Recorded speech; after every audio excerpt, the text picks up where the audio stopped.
আমি একটা কলেজে ছাত্র রাজনীতি করেছি, ওখানে ছাত্র সংসদ নির্বাচনে আমরা সর্বদলীয় ছাত্র ঐক্য, বাংলাদেশের সমস্ত ছাত্র সংগঠন মিলে প্যানেল দিয়েছিল, ওটার নাম ছিল সর্বদলীয় ছাত্র ঐক্য।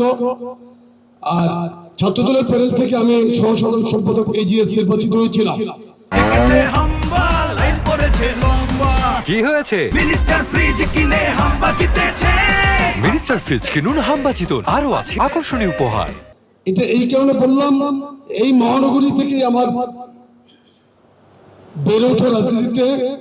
পরবর্তীতে মহানগর ছাত্রদল করেছি, মহানগর যুবদল করেছি। আমি আপনাদের প্রত্যেকেই ভালোভাবে জানার চেষ্টা করি এবং চিনি, জানি।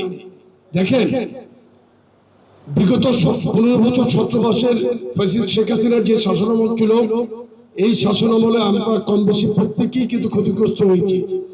এখানে অনেকেই আছেন যারা আমার সাথে জেল কেটেছেন, কোর্টে হাজিরা দিয়েছেন, প্রত্যেককেই আমি কম বেশি চিনি, জানি।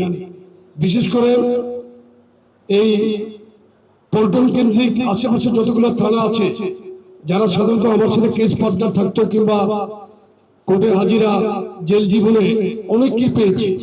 আমি আপনাদেরকে যুবদলের সভাপতি হিসাবে একটি কথা বলি যে ইতিমধ্যেই কিন্তু বিভিন্নভাবে প্রশাসনিকভাবে বা নিজস্ব তদারকির মাধ্যমে, পত্র পত্রিকার মাধ্যমে আমরা কিন্তু বিভিন্ন খোঁজ খবর যেটা পাই, সেই অনুযায়ী কিন্তু আমি আবার আমার নিজস্ব একটা তদন্তের ধরন আছে।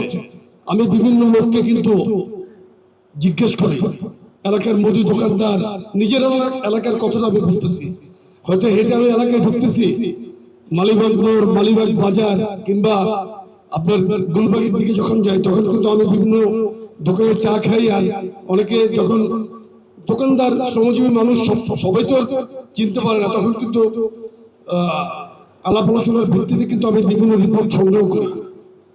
এর মধ্যে আমার বিভিন্ন এলাকার সম্পর্কে যেই আমি সংবাদ পাই, এটা যাচাই বাছাই করি।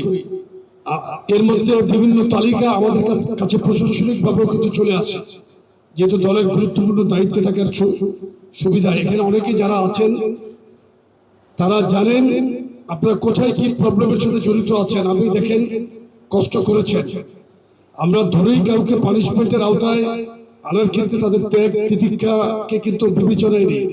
কিন্তু কারো কারণে যদি যুবদল ক্ষতিগ্রস্ত হয়, তাকে কিন্তু আমরা তখন আর কিন্তু আপনার শাস্তির বাইরে রাখতে পারি না।